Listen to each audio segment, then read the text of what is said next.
Everybody's quitting. What are we going to do? It's the end of the world. It's not the end of the world. Calm down. Probably not everybody's quitting. Just take a step back. Let's try to figure out what's going on.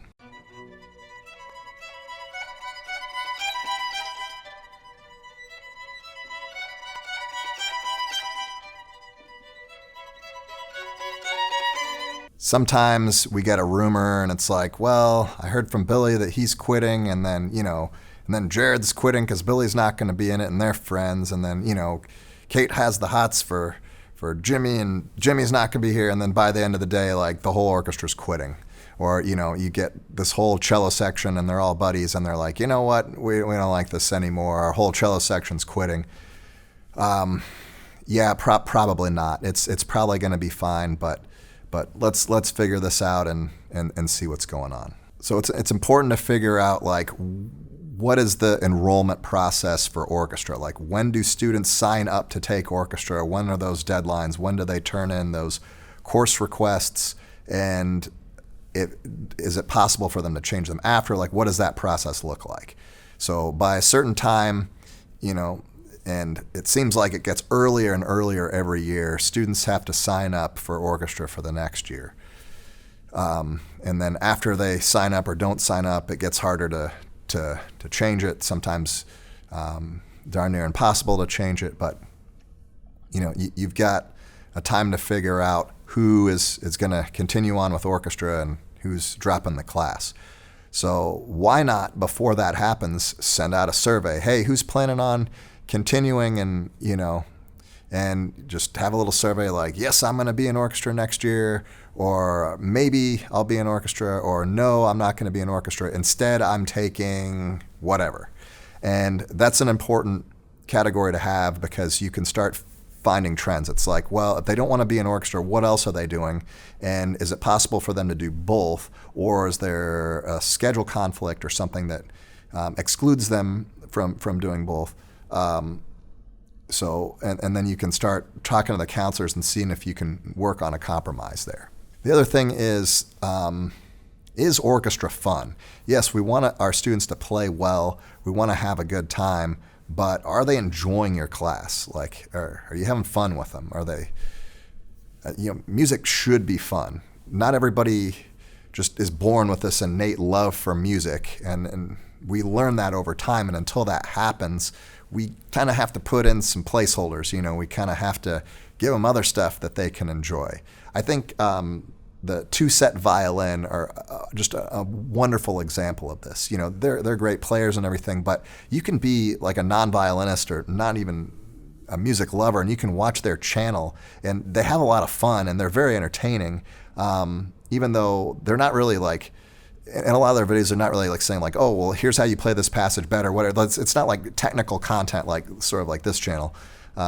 It's more like entertainment stuff, and you can have some of that. You can even show some of their videos in your class and say, hey, look, a two-set violin, or hey, here's the vitamin quartet, or whatever. Just something cool that they can connect to until they start developing that innate love for Mozart, Bach, whatever. Is orchestra too much for them?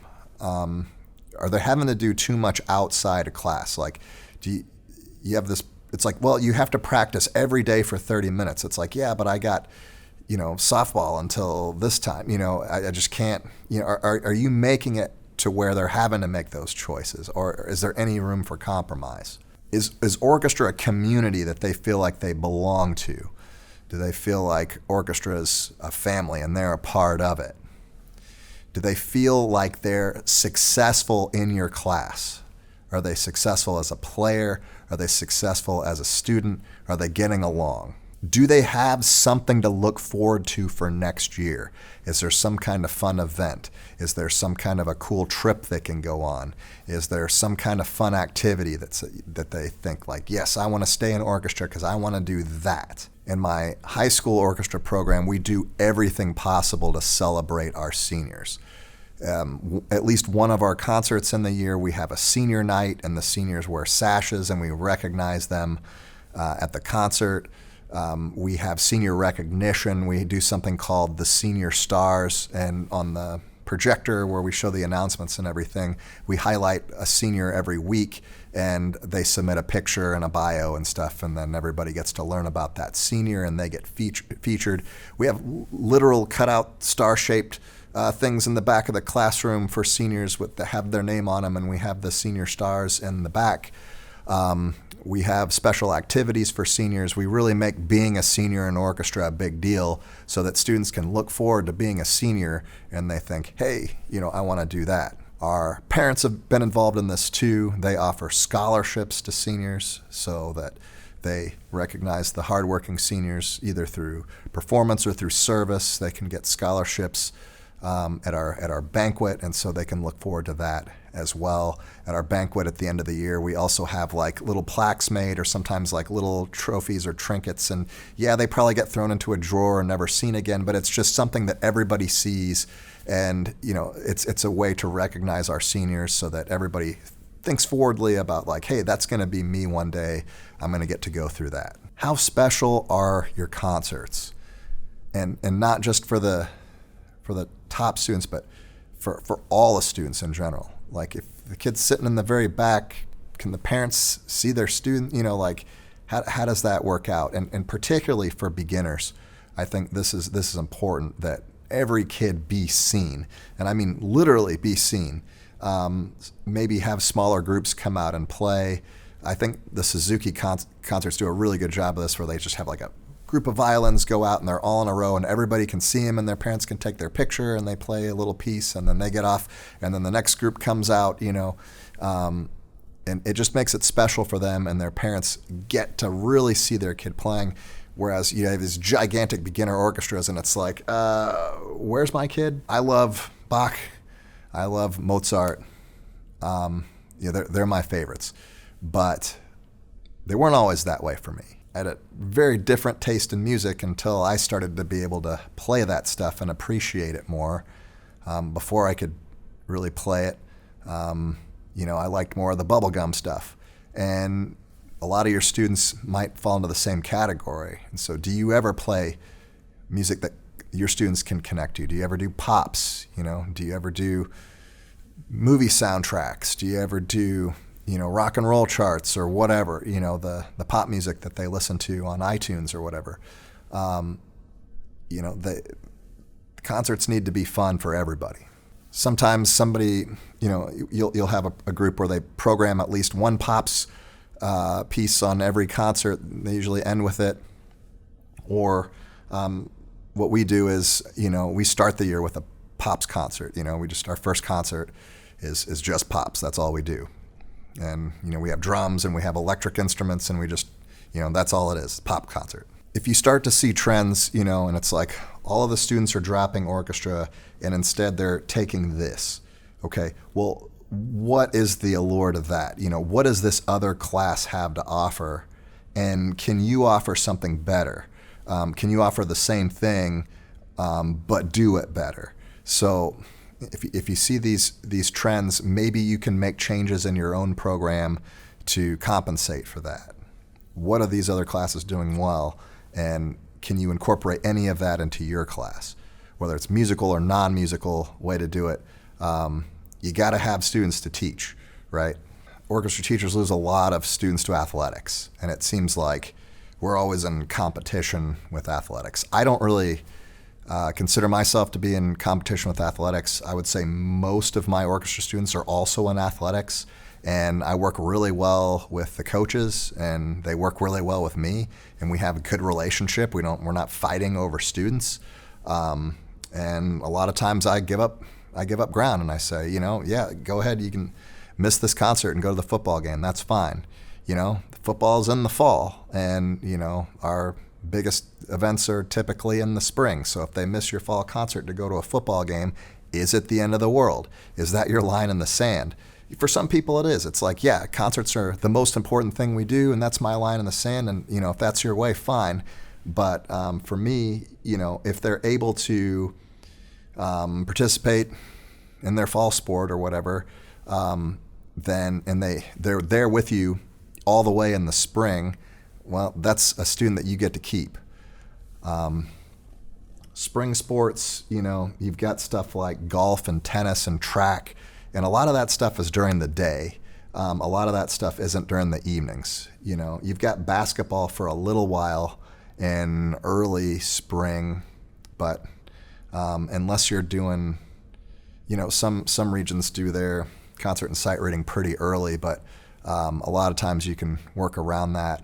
Also, with basketball and tennis and stuff, there tends to be like just an excessive amount of games, and it's usually not a huge deal if they miss one. One time we ran into a conflict where we had the girls' basketball team made state championships, and the state championship game was the same day as our concert and sight reading, and it was just going to be impossible to do both. And it's like, well, our contest scores are really important, and it's like there's no state championship, UIL type of deal. There's state honor orchestra and stuff through TMEA, but with this, it's like, well, that's our one shot. And again, it's like you can dig your heels down and say, no, they have to be there with me. UIL is a big deal. Well, the state championship is a big deal for them too. And so, I let them go to the game. It was a big deal. In fact, if I could have, I probably would have gone too. But that doesn't work out. Sometimes you can talk to your UIL secretary if there's something like that going on, and you can fill out some paperwork, and you can actually play with a different region or maybe a different zone in your region and say, hey, look, I'm losing a bunch of kids to this. Is there any way we can go on a different date or play with a different region? Can we push this back? And a lot of times they'll allow you to do that. A lot of times you'll lose retention from school to school. So from intermediate school to middle school or middle school to high school, elementary to intermediate, whatever, however your school is structured, those school changes is sometimes where you'll lose a kid. There's a change in teacher sometimes, most of the time, and sometimes they just won't continue because of that. So how visible are you on these other campuses? How visible are you at the elementary schools? How visible are you at the intermediate schools, middle schools? Do they know who you are? Do you have relationships with these students? Because they don't know you, and they're like, well, because a lot of kids stay in just out of sheer loyalty. They're like, I love my orchestra teacher, I'm with them till the end, but then the end gets there, and it's like, well, this new teacher, I don't know. So, it's important to be visible at your feeders. Also, it's important that, your teaching cluster, that you guys all have alignment and vision.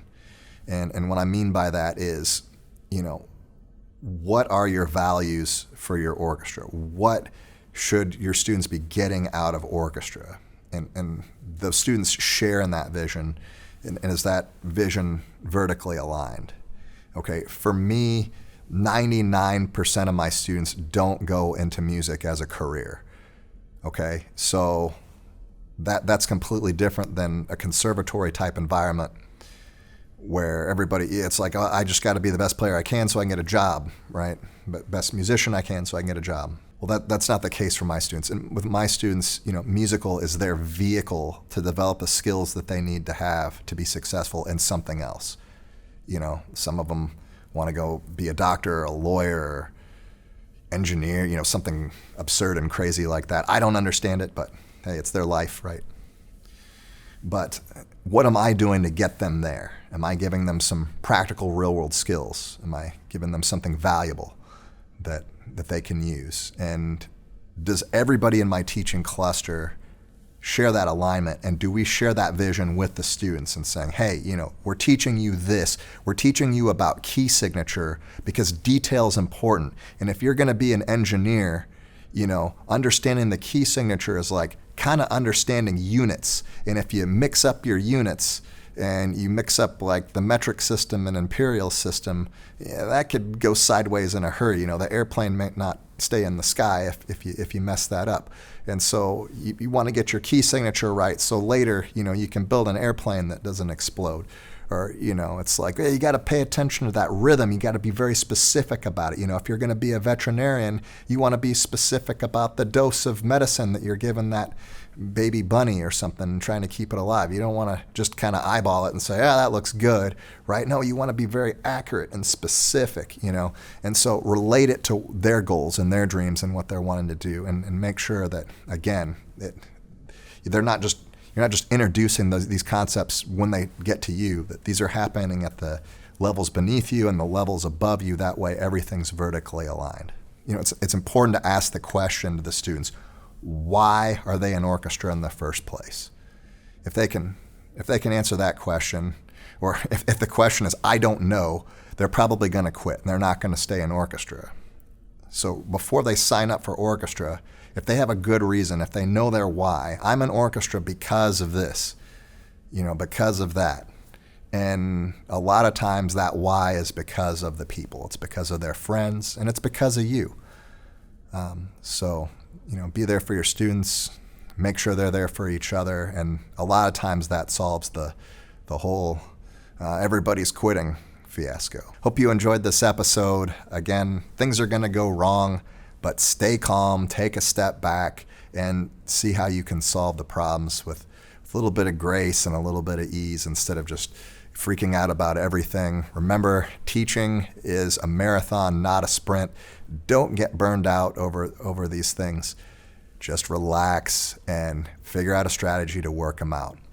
If you've got any tips for other directors or you have any words of encouragement, drop them down in the comments below. Sometimes we just have a terrible day and we just need to hear something positive, and there's so much negativity out in the world. So, hey, write something positive in the comments section and do something good for the world.